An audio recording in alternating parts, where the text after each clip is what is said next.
Bien, hermano, yo le pido por favor que vayan al Evangelio de Mateo. Mateo capítulo 18. Y vamos a leer un texto sumamente conocido. Versículo 20. Porque donde están dos o tres reunidos en mi nombre, allí estoy yo en medio de ellos. Ese es nuestro Señor Jesucristo hablando. Donde están dos o tres reunidos en mi nombre.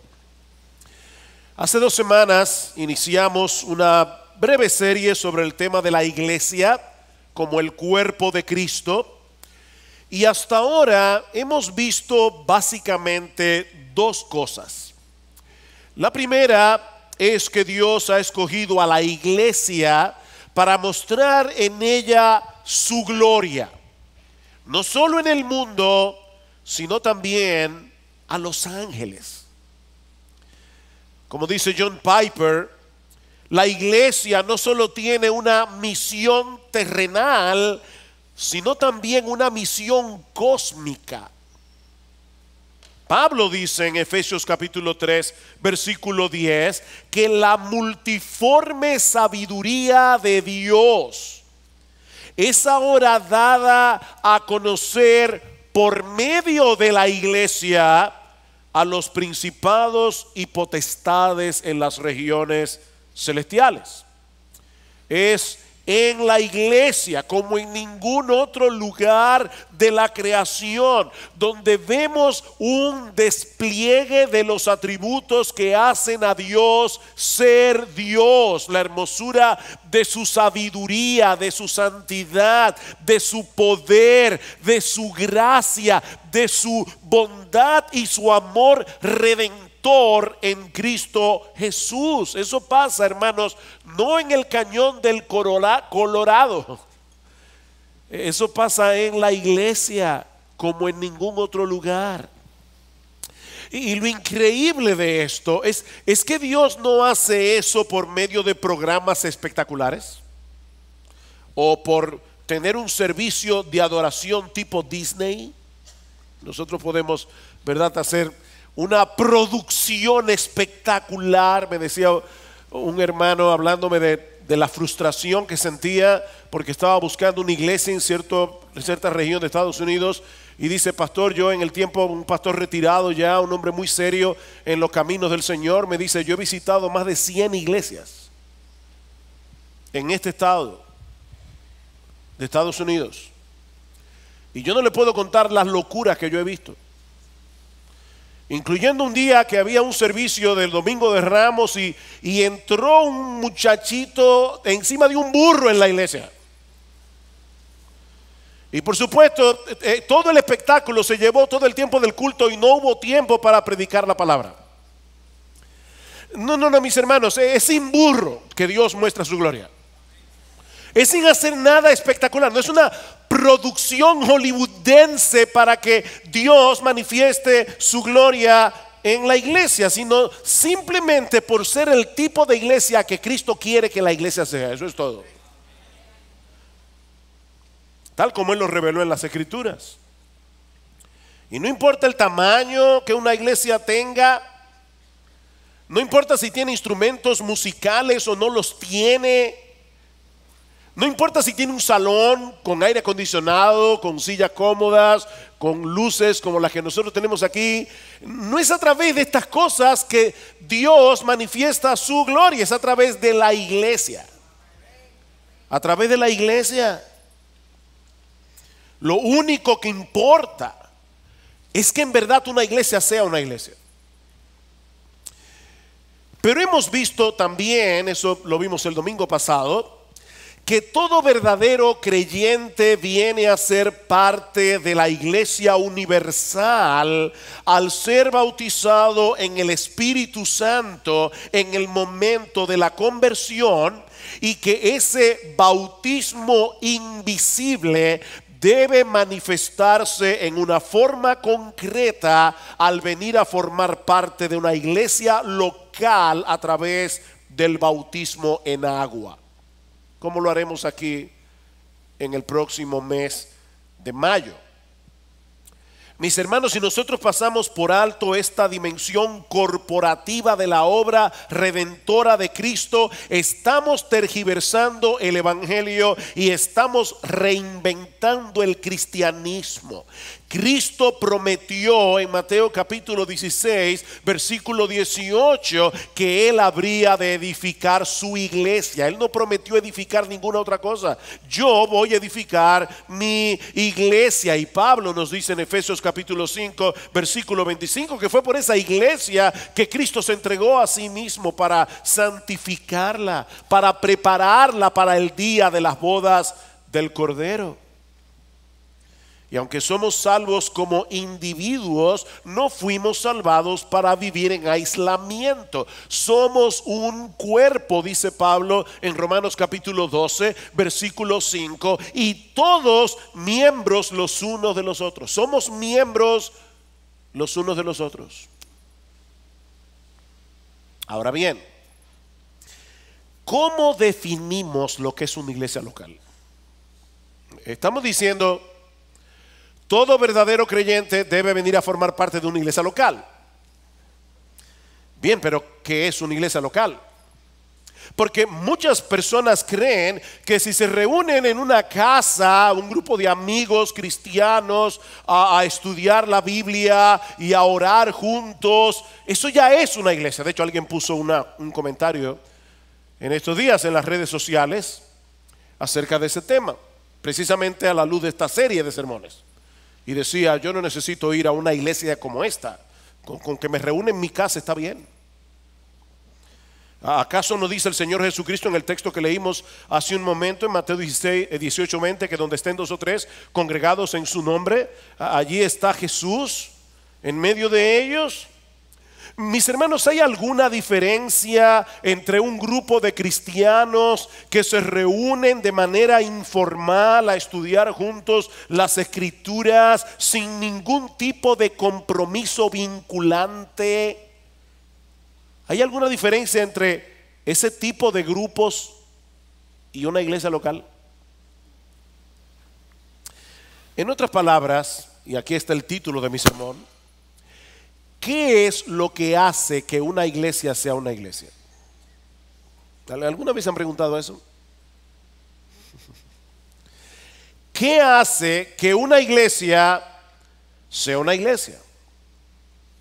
Ahora, noten, mis hermanos, que la pregunta no es ¿para qué existe la iglesia? O ¿qué es lo que se supone que deberíamos hacer como iglesia?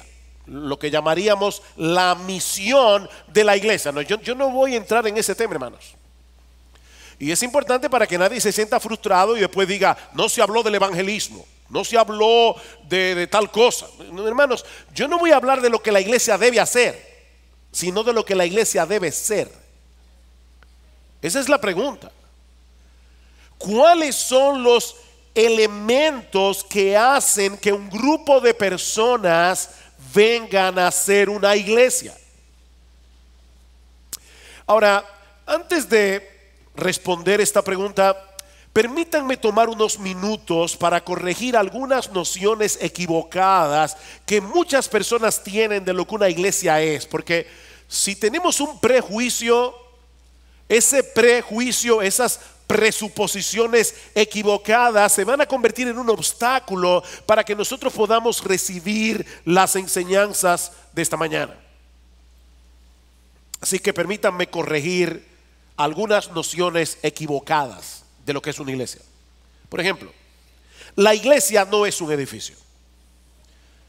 La iglesia no es un edificio. Es así como muchas personas piensan de la iglesia, como un edificio que alberga semanalmente a un grupo de cristianos que se reúnen allí para adorar a Dios. De hecho, yo creo que esa es la razón por la que muchas personas usan la palabra templo para referirse a los edificios donde se congregan las iglesias. ¿Van al templo? ¿Han oído esa idea, verdad? ¿O estás en el templo? No, mis hermanos, en el Nuevo Testamento se nos enseña claramente que el templo de Dios del nuevo pacto no está hecho de bloques de piedras y de cemento, sino de piedras vivas, de hombres y mujeres que han sido salvados por la gracia de Dios, edificados sobre la piedra angular que es nuestro Señor Jesucristo. Escribiendo a los Corintios, Pablo les pregunta: ¿no sabéis que sois templo de Dios y que el Espíritu de Dios mora en vosotros? Si alguno destruyere el templo de Dios, Dios lo destruirá a él, porque el templo de Dios, el cual sois vosotros, santo es. 1 Corintios 3, 16 al 17. El templo de Dios, que sois vosotros. Mis hermanos, nosotros somos el templo que se congrega en este edificio, mañana y tarde. Pero cuando concluye este servicio de adoración y cada uno se vaya a su casa a almorzar, ¿saben qué? El templo de Dios ya no estará aquí. El templo de Dios se fue.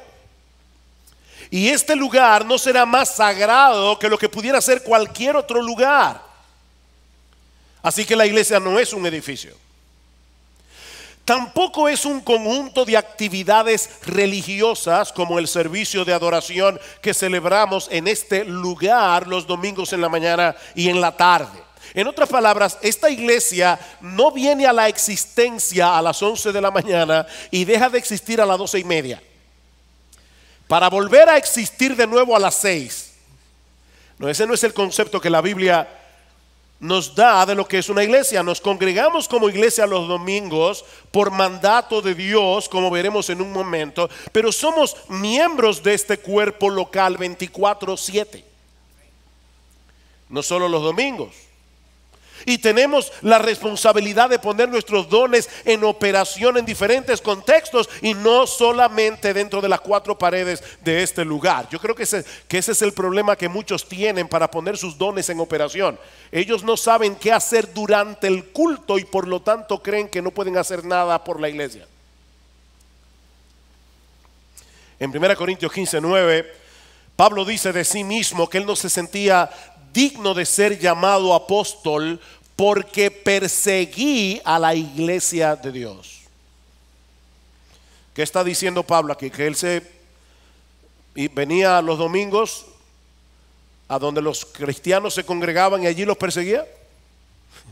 ¿Es eso lo que Pablo está diciendo? Por supuesto que no.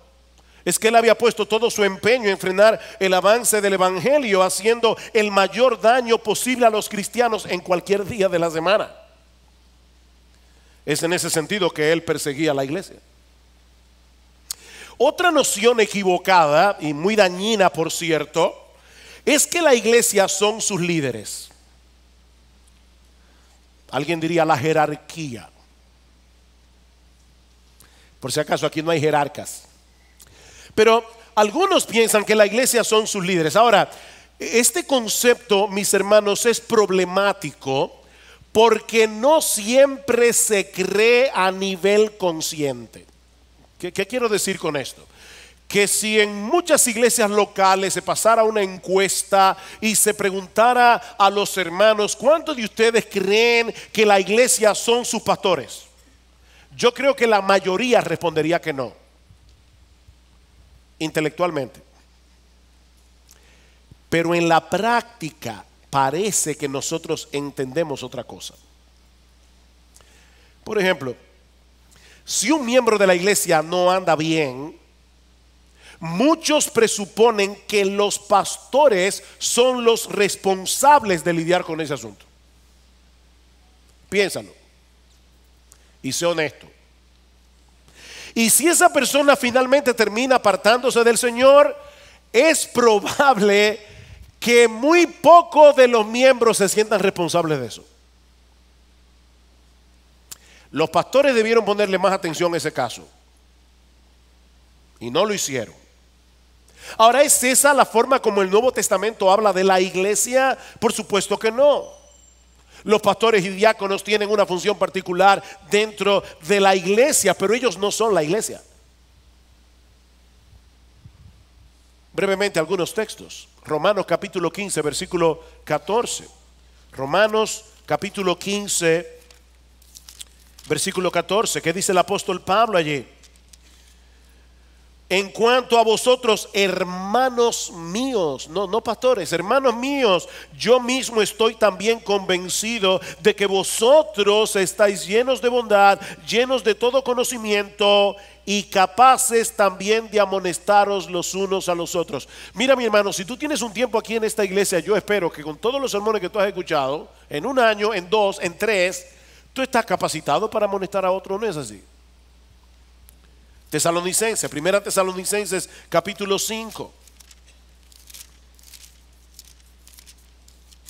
Y este texto es interesante porque en los versículos 12 y 13 habla de los pastores, de la labor de los pastores. Pero luego dice en el versículo 14, y os exhortamos, hermanos, a que amonestéis a los indisciplinados, animéis a los desalentados, sostengáis a los débiles y seáis pacientes para con todos. Os rogamos, hermanos, que hagan eso.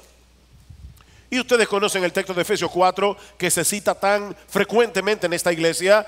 Cristo ha dado pastores y maestros para equipar a los santos, para que los santos hagan la obra del ministerio. Así que, mi hermano, cuando un creyente de esta iglesia te visita en la clínica, lo está haciendo como un miembro de este cuerpo. Es la iglesia la que está allí, en ese hermano, personificada en ese hermano. O cuando alguien te da un consejo o una amonestación, o cuando alguien te sirve en un momento de necesidad. De manera que si por alguna razón providencial alguno de tus líderes no estuvieron cerca de ti en un momento de dificultad, eso no quiere decir necesariamente que la iglesia estuvo lejos. Déjame repetir eso otra vez. Eso quiere decir que si en algún momento providencial donde tú tuviste problemas, algunos de tus líderes no estuvieron allí, eso no quiere decir necesariamente que la iglesia estuvo lejos, porque la iglesia no son los líderes, la iglesia no son los pastores. Déjame hacerte otra pregunta y te pido por favor de nuevo que respondas con toda sinceridad. Como diría alguien, delante del tribunal de tu conciencia. ¿Qué pasaría si llamaras a nuestras oficinas para pedir una cita porque tú necesitas consejo en algún área de tu vida y los pastores asignaran a un miembro común y corriente de esta iglesia que se ocupe de tu caso porque ellos entienden que esa persona está capacitada, está equipada con los dones necesarios para atender tu caso? ¿Cómo te sentirías? Porque los textos que nosotros citamos hace un momento dan a entender que la iglesia funciona en la práctica cuando cada uno pone sus dones en operación para beneficio de los demás. ¿Saben cuál es nuestra función? Equiparlos a ustedes para que lo hagan bien. Efesios 4:11. Ahí están los pastores y maestros para equipar a los santos, para que los santos hagan la obra del ministerio. Y eso me lleva a otra pregunta un poquito más complicada. Complicada no porque sea difícil de entender, sino por lo dolorosa que puede ser la respuesta. ¿Qué pasaría si vienes a congregarte un domingo en la mañana y te encuentras con la desagradable sorpresa de que el pastor al que le tocaba predicar ese domingo no vino? No por ninguna razón, simplemente porque no quiso venir. Yo como que estoy cansado hoy, así que me voy a quedar en casa. Y de repente tú estás aquí esperando el culto y dices, hermano, perdonen, pero resulta que el pastor Sugel no vino hoy. ¿Y qué le pasó? ¿Está enfermo? No, que él decidió que era Semana Santa y que no. Él está en su casa celebrando el domingo de resurrección. Ok, ¿cómo tú reaccionarías a eso? Yo supongo que tú lo verías como algo escandaloso porque realmente es escandaloso. Ok, aquí viene la pregunta del $1.000.000. ¿Y si fuera un miembro común y corriente de la iglesia que decidiera no venir porque prefirió quedarse en casa? O sea, fíjate, yo no estoy hablando de una razón de peso. Hay razones de peso, hay enfermedades, hay muchas razones de peso que pueden impedir que una persona venga a la iglesia. Pero la pregunta es, esta persona simplemente dice, yo como que amanecí hoy que no quiero ver gente. Así que me voy a quedar en casa. La pregunta del $1.000.000 es, ¿tú lo verías igualmente de escandaloso? Yo sospecho que no. Yo sospecho que muchos no perciben como una falta grave que un miembro decida dejar de congregarse un domingo en la iglesia. ¿Saben por qué? Porque no acabamos de entender que ningún miembro es más miembro que los demás. Hermano, porque yo soy pastor, yo no soy más miembro de esta iglesia que tú. Yo simplemente tengo una función diferente. Pero tú y yo somos igualmente miembros de esta iglesia. Todos tenemos la responsabilidad de congregarnos en el día del Señor. La misma responsabilidad que tengo yo de prepararme bien para predicar la palabra es la misma responsabilidad que tienes tú de prepararte bien para venir a escucharla.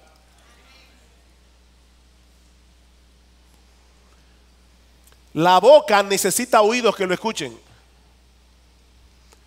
Así como se necesitan manos y pies para poner la palabra por obra. De lo contrario, el cuerpo no está funcionando como un cuerpo. ¿Ven, hermanos, cómo esos conceptos equivocados nos dañan? No nos permiten ver y entender lo que una iglesia es.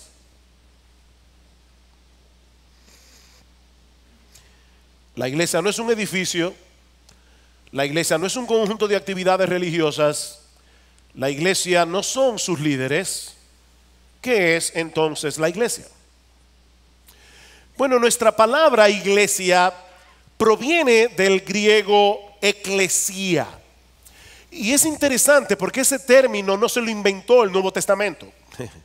Ese término se usaba en el griego secular para referirse a una asamblea, a un grupo de ciudadanos convocados a reunirse como asamblea para administrar los asuntos cívicos de la comunidad. La palabra eclesía viene de una palabra compuesta que significa los llamados o convocados a venir fuera de para reunirse en un lugar. Esa es la idea de la palabra eclesía. Así que detrás de la palabra eclesía o iglesia está el concepto de una asamblea convocada con un propósito y que posee cierto grado de autoridad. Ustedes recuerdan lo que sucedió en Hechos 19 cuando se armó una revuelta en contra de Pablo en la ciudad de Éfeso por la protesta de aquellos que adoraban a la diosa Diana. ¿Recuerdan eso? Lucas nos dice que una de las autoridades de la ciudad tuvo que intervenir para calmar los ánimos del pueblo. Se llamaba Alejandro y los alentaba, dice el texto en Hechos 19:39, a que si alguno tenía alguna demanda contra Pablo, dice, ustedes pueden presentarla en una asamblea legítima. La palabra que se traduce allí como asamblea es la palabra eclesía. Ahora bien, cuando esta palabra se usa en el Nuevo Testamento para señalar a la iglesia de Cristo, se refiere a la asamblea de aquellos que han sido llamados por Dios por medio del evangelio fuera del mundo, fuera del pecado, para poner su fe en Jesucristo y someterse a Él como Señor. Esa es la idea. Mis hermanos, la iglesia es una asamblea convocada por Dios mismo. Eso es la iglesia. Por ejemplo, cuando Pablo escribe su carta a la iglesia en Roma, se refiere a ellos como todos los amados de Dios que están en Roma. Me encanta esa frase. Todos los amados de Dios que están en Roma, o los llamados de Jesucristo, o los llamados a ser santos. Llamados.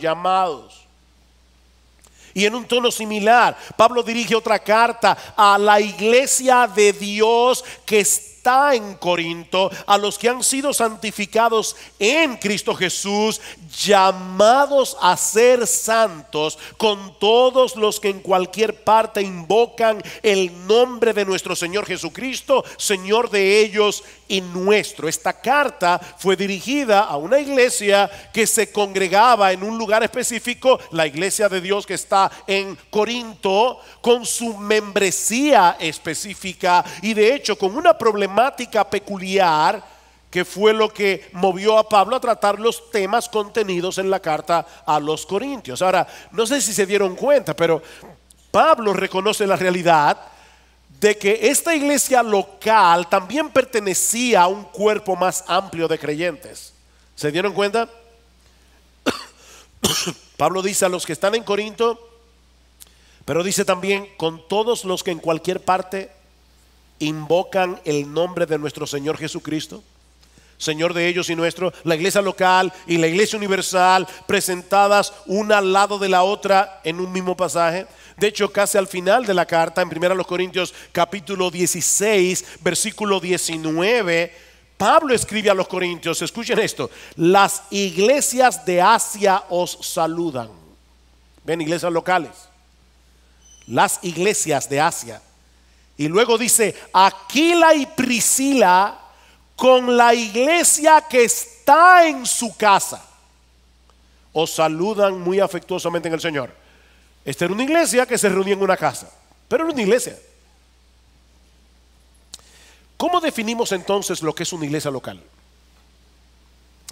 Bien, tomando como punto de partida una definición de John Piper, podemos decir que la iglesia local,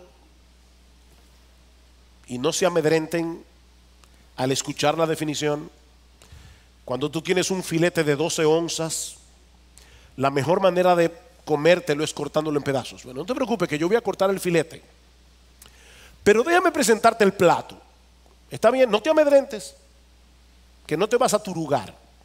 Ok. ¿Qué es una iglesia local?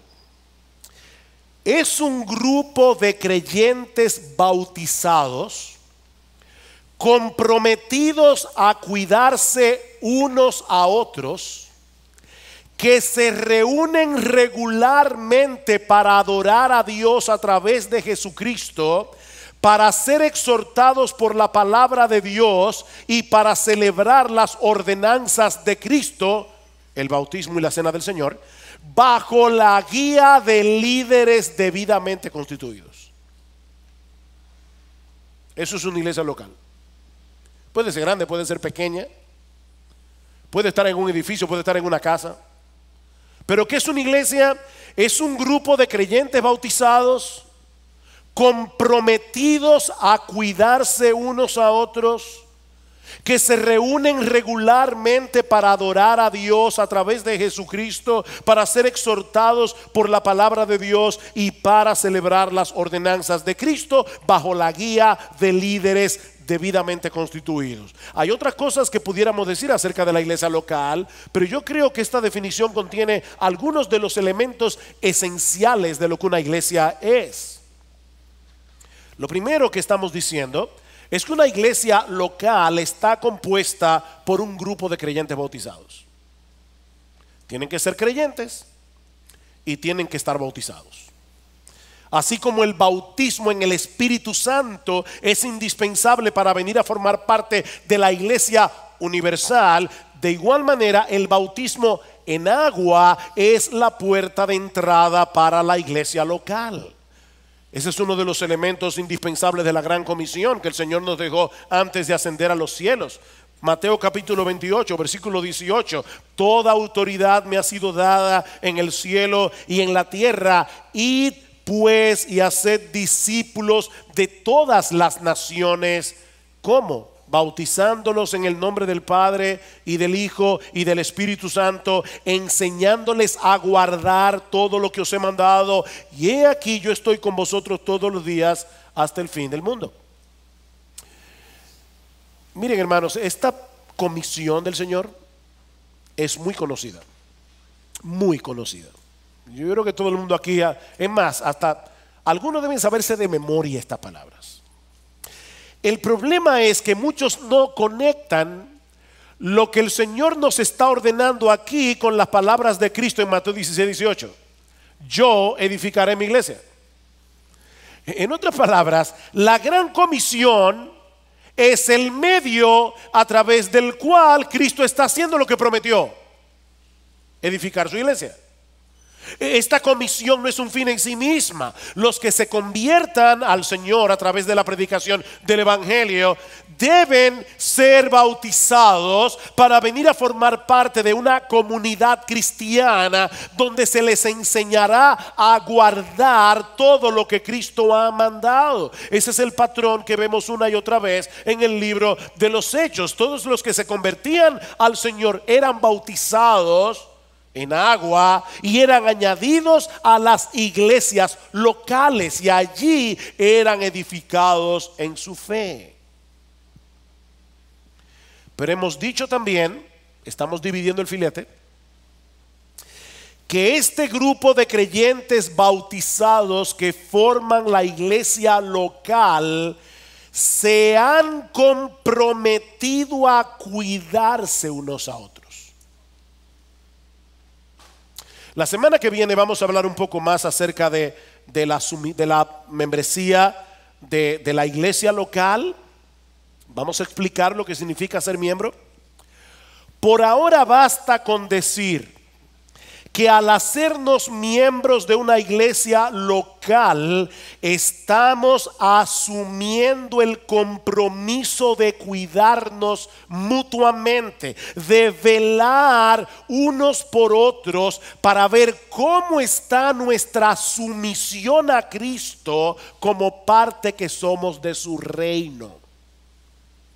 Tú tienes un rey y los súbditos deben velar unos por otros. Escuchen una vez más las palabras del Señor Jesucristo en la gran comisión. Id pues y haced discípulos en todas las naciones, bautizándolos en el nombre del Padre y del Hijo y del Espíritu Santo, enseñándoles todo lo que os he mandado. ¿Es eso lo que dice el texto? Si ustedes escucharon con atención, se habrán dado cuenta que yo omití una parte muy importante. No se trata simplemente de enseñar lo que Cristo ha mandado. No, es de enseñarles a guardar todo lo que Cristo ha mandado. De manera que al hacernos miembros de la iglesia, adquirimos el compromiso de cuidarnos mutuamente en relación a nuestra obediencia a Cristo como Señor y Rey de nuestras vidas. Recuerden lo que dice Pablo en Romanos capítulo 12, versículo 5. Somos un cuerpo en Cristo e individualmente miembros los unos de los otros. Es por eso que en el Nuevo Testamento encontramos tantos mandamientos de unos a otros. Ámense entrañablemente unos a otros. Primera de Pedro 1:22. Vivan en paz unos con otros. Primera Tesalonicenses 5:13. Prefiéranse unos a otros. Romanos capítulo 12 versículo 10. Edifíquense unos a otros. Romanos capítulo 14 versículo 19. Acéptense unos a otros. Romanos 12:16. Amonéstense unos a otros. Romanos 15:14. Preocúpense unos por otros. Primera los Corintios capítulo capítulo 12, versículo 25. Sírvanse unos a otros. Gálatas capítulo 5, versículo 13. Sopórtense con paciencia los unos a los otros. Efesios capítulo 4, versículo 12. Sean bondadosos y compasivos unos con otros. Efesios capítulo 4, versículo 32. Perdónense unos a otros. Colosenses capítulo 3, versículo 13. Cántense unos a otros. Efesios 5:19, Colosenses 3:16. Anímense unos a otros. Primera Tesalónica 4:18. Confiesen sus pecados unos a otros. Santiago capítulo 5, versículo 16. Oren unos por otros. Ese mismo texto de Santiago. Hospedaos unos a otros. Primera de Pedro 4:19. Saludaos unos a otros. Romanos capítulo 16, versículo 16. Por citar algunos.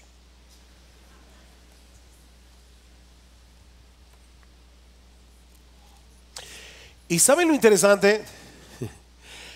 Todas esas exhortaciones se encuentran en cartas del Nuevo Testamento que fueron enviadas ¿a quiénes? A iglesias locales. Es en la iglesia local donde se debe practicar esto. Mis hermanos, esto nos hace ver claramente la responsabilidad que somos como parte de un mismo cuerpo. Citamos al principio Mateo capítulo 18, versículo 20, donde estén 2 o 3 congregados en mi nombre, allí estoy yo en medio de ellos. ¿Saben cuál es el problema? Que nosotros vemos ese texto fuera de contexto. No, mira, si nos reunimos 2 o 3 en casa el miércoles y estudiamos la Biblia y oramos juntos, aquí hay una iglesia porque Cristo lo dijo. No, mi hermano, léete el texto completo, porque el texto comienza antes. En Mateo capítulo 18, versículo 15, dice el Señor: si tu hermano peca contra ti, ve y repréndele estando tú y él solo. Si te oyere, has ganado a tu hermano. Si no te oyere, ve con 2 o 3, para que en boca de 2 o 3 conste toda palabra.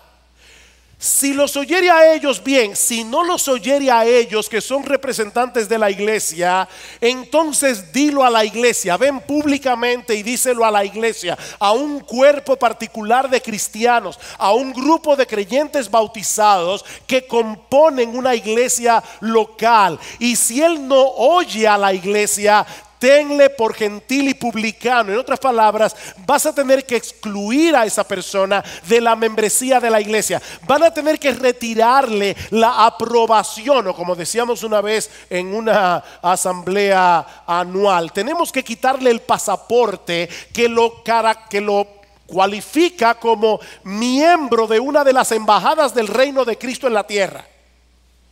No sabemos si esa persona es creyente o no, pero la iglesia como iglesia le está retirando su aprobación de que ciertamente es un creyente en Cristo. Y es en ese contexto que donde estén 2 o 3 congregados en el nombre de Cristo, allí está Él aprobando lo que ese cuerpo local de creyentes está haciendo.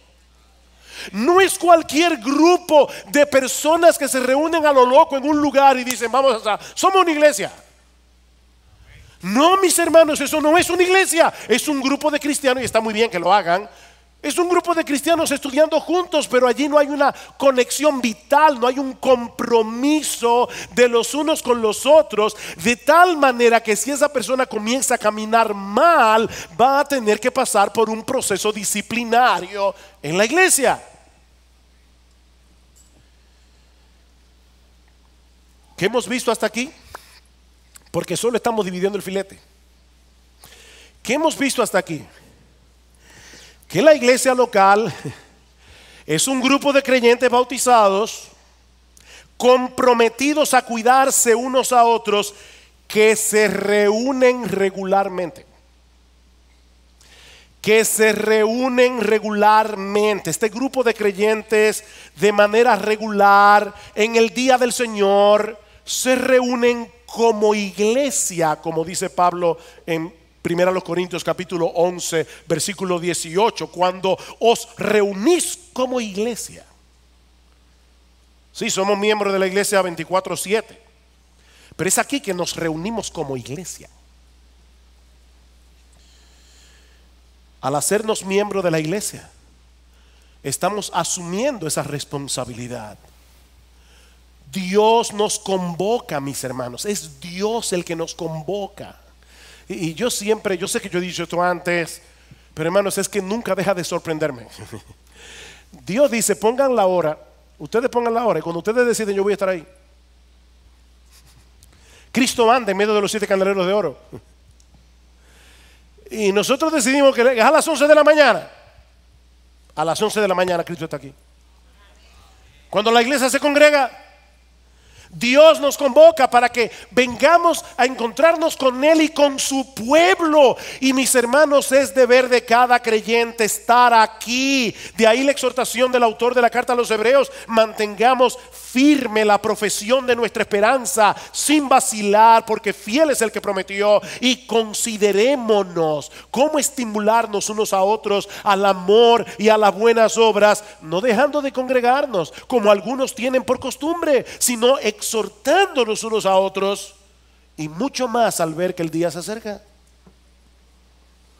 No le voy a pedir que levanten la mano, pero la semana pasada yo les decía, miren a su alrededor a ver si en tu barrio hay alguien que acostumbra a estar sentado en tu área y no está aquí. Llámalo esta semana. Vuelvo y repito, no le voy a pedir que levanten la mano quienes lo hicieron, pero hermanos, es nuestra responsabilidad.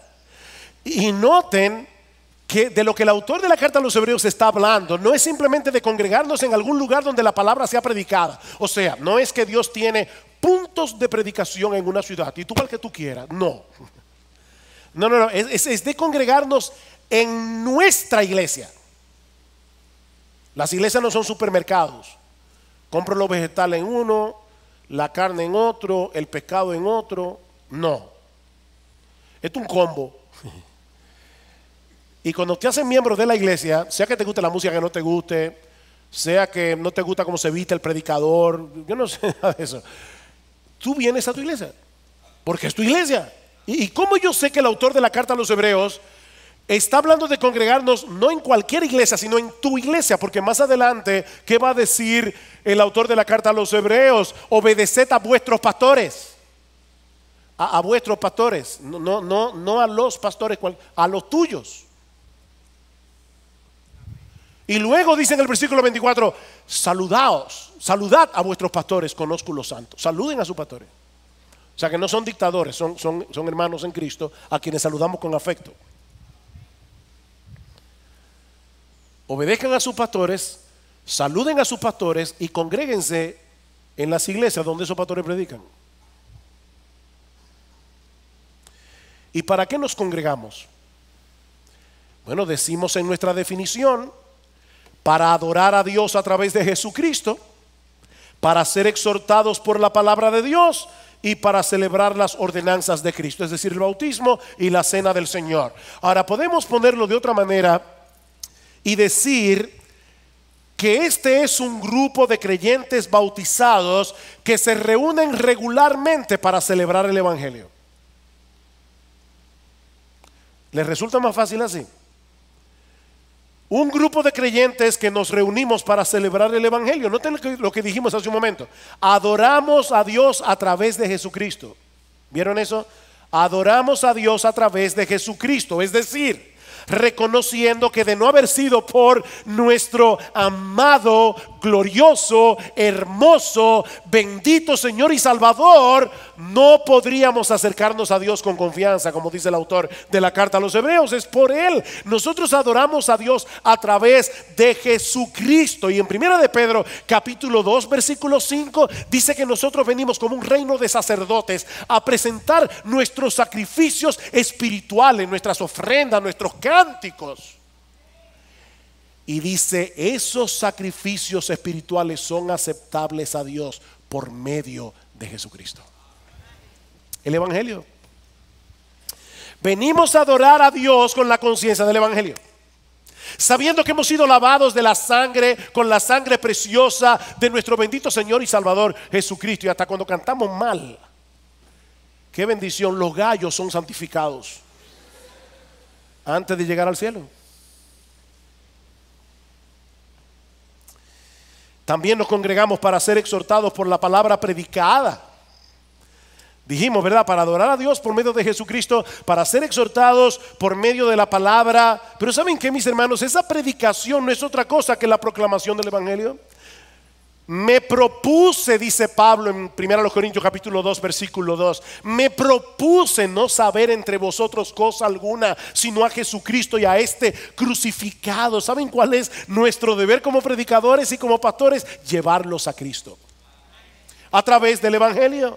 Es la palabra de Cristo la que debe abundar en nuestros servicios de adoración, y no solo a través de la predicación, sino también a través de los himnos. Recuerden Colosenses capítulo 3 versículo 16, la palabra de Cristo more en abundancia en vosotros, enseñándoos y exhortándoos mutuamente, cantando con gracia en vuestros corazones al Señor, con salmos, con himnos y con cánticos espirituales. Por fin, ¿nosotros venimos a cantarle a Dios o venimos a cantarnos unos a otros? Sí, las dos cosas. Venimos a cantar el Evangelio. Miren, hermanos, por más entretenido que sea un himno, si no tiene el Evangelio como centro, no merece ser cantado. Nosotros venimos a predicar el Evangelio, nosotros venimos a cantar el Evangelio, y de igual manera toda iglesia verdadera celebra regularmente las ordenanzas del Señor, que no son otra cosa que representaciones visibles del Evangelio. Por medio de la cena del Señor que celebraremos esta tarde, recordamos su muerte en la cruz. Por medio del bautismo, los nuevos creyentes, una vez y para siempre, dan testimonio público de su unión con Cristo en su muerte y en su resurrección. Así que las ordenanzas, el bautismo y la cena del Señor no son más que representaciones del Evangelio. Nos congregamos en torno al Evangelio, nos congregamos para celebrar el Evangelio. Pero hay un elemento más que veremos mucho más brevemente. ¿Ven que no es tan sencilla la cosa como que es una iglesia local? ¿Qué es una iglesia local? Es un grupo de creyentes bautizados, comprometidos a cuidarse unos a otros, que se reúnen regularmente para adorar a Dios a través de Jesucristo, para ser exhortados por la palabra de Dios y para celebrar las ordenanzas de Cristo bajo la guía de líderes debidamente constituidos. Cuando Pablo escribe su carta a los filipenses, la dirige a todos los santos en Cristo Jesús que están en Filipos, con sus obispos o pastores y diáconos. La palabra pastor, obispo, anciano se usa indiscriminadamente en el Nuevo Testamento para referirse al mismo oficio. Pastores, obispos, pero por favor no me llamen obispo, pero pastores, obispos, ancianos. ¿Qué dice en Efesios capítulo 4 versículo 11? Cristo dio pastores a su iglesia para que equipen a los santos para la obra del ministerio.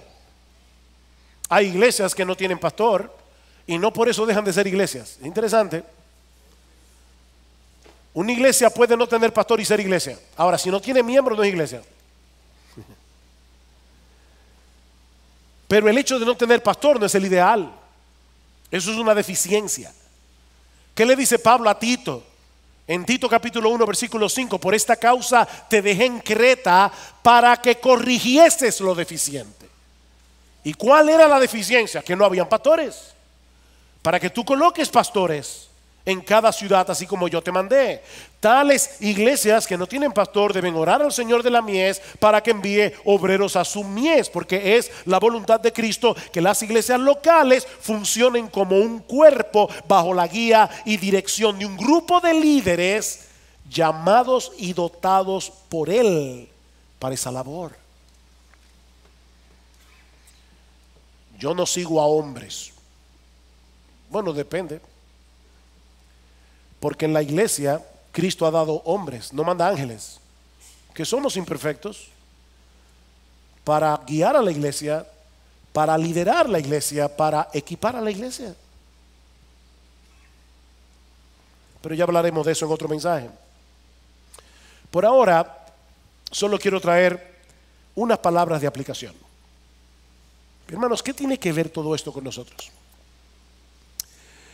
Y quiero traer unas palabras de aplicación para 3 grupos que seguramente se encuentran hoy aquí sentados. En primer lugar, miembros de IBCJ. Quiero decirles algo a los miembros de IBCJ, a los miembros de esta iglesia o de cualquier otra iglesia que providencialmente se encuentre en medio nuestro hoy. Tal vez alguien vino de Semana Santa y está visitando un familiar aquí en la capital y se está congregando aquí. Bienvenido a los miembros de la iglesia. En segundo lugar, quiero dirigirme a los que profesan ser cristianos pero no son miembros de ninguna iglesia.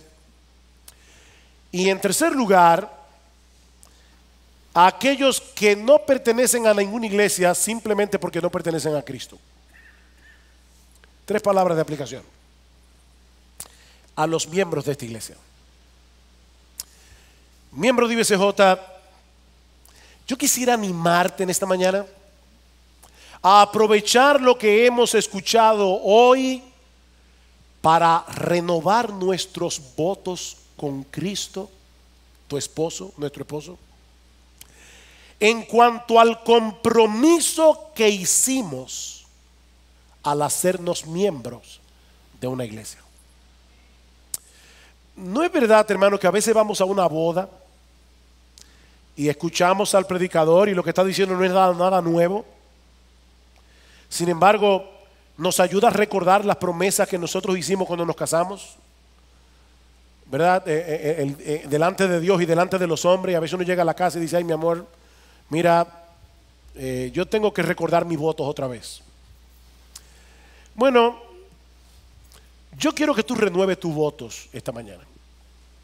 No con esta iglesia local, con Cristo. Porque es un voto que tú hiciste con Cristo al hacerte miembro de la iglesia, que es su cuerpo. Porque ser miembro de una iglesia es un gran privilegio. Es un gran privilegio, hermanos. Es allí donde Cristo manifiesta su gloria. Es aquí donde Cristo viene de manera especial. Es aquí donde Él opera en los creyentes. Es en la iglesia, porque la iglesia es su cuerpo. Pero es también una gran responsabilidad. Al venir a formar parte de una iglesia, estamos asumiendo un compromiso. Estamos asumiendo el compromiso de cuidarnos unos a otros. Estamos asumiendo el compromiso de congregarnos regularmente en el día del Señor. Estamos asumiendo el compromiso de someternos a las autoridades debidamente señaladas por Cristo como líderes de la iglesia. Y ahora yo te pregunto, ¿hay algunas cosas que tú debes corregir en tu vida como miembro que eres de una iglesia? Porque de verdad, hermanos, estar en la lista de membresía de una iglesia local y al mismo tiempo no tener el compromiso de cuidarnos unos a otros, congregarnos regularmente, someternos a nuestros pastores, como dice en Hebreos capítulo 13, versículo 17. Si no tenemos ese compromiso, ¿de qué sirve estar en la lista de membresía?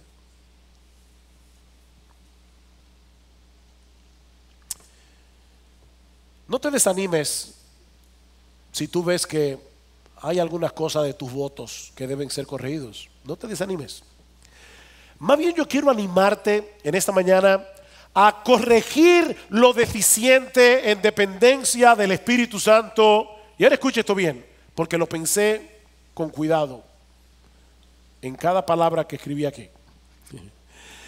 Te animo a que corrijas lo deficiente para que puedas experimentar la increíble aventura de ser parte de un cuerpo en el que Cristo está haciendo su obra a través de un grupo de hombres y mujeres redimidos por gracia que todavía son muy imperfectos.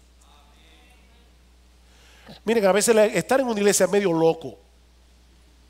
Esto es una aventura. Tú nunca sabes cuándo va a surgir un malentendido. Tú nunca sabes cuándo alguien te va a mirar mal. Tú nunca sabes cuándo alguien te va a decir una cosa que no te gustó. Esto es una aventura. Pero es a través de esas cosas que Cristo te está moldeando para que seas cada vez más como Él.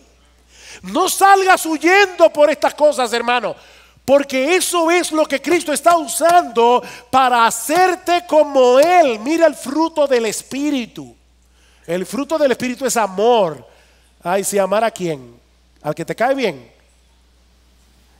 Eso no es un fruto del Espíritu, es un fruto de la carne. Si tú amas al que te cae bien, eso le pasa a los inconversos también. Los impíos en eso. El fruto del Espíritu es un amor sobrenatural. Es un gozo sobrenatural, es una paciencia sobrenatural. ¿Por qué dice Pablo soportaos los unos a los otros?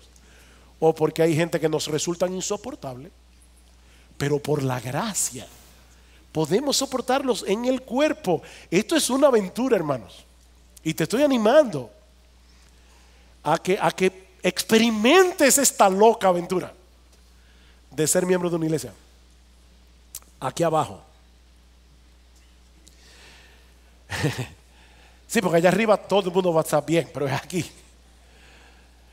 Ahora, si tú estás aquí en esta mañana y tú profesas ser un creyente en Cristo, pero todavía no eres miembro de una iglesia local, bueno, yo quiero recordarte una vez más que es tu deber como cristiano procurar unirte a una iglesia. Ahora, yo sé que es probable que algunos no sean miembros porque todavía no tienen la edad requerida en esta iglesia para hacerse miembro. Eso es posible. Espera con paciencia. O tal vez porque eres un nuevo creyente y estás en el proceso de tomar la clase de premembresía para luego venir a formar parte de la iglesia, pero tú estás procurando serlo. O tal vez viniste de otra iglesia y estás en el proceso de conocer la iglesia. Yo no sé. Ahora, si tú dices ser creyente y tú no eres miembro de una iglesia pudiendo serlo, simplemente porque prefieres mantenerte al margen de la membresía para no tener que asumir el compromiso del que hemos hablado hoy, entonces déjame hacerte una advertencia. Es posible que tú no estés en Cristo.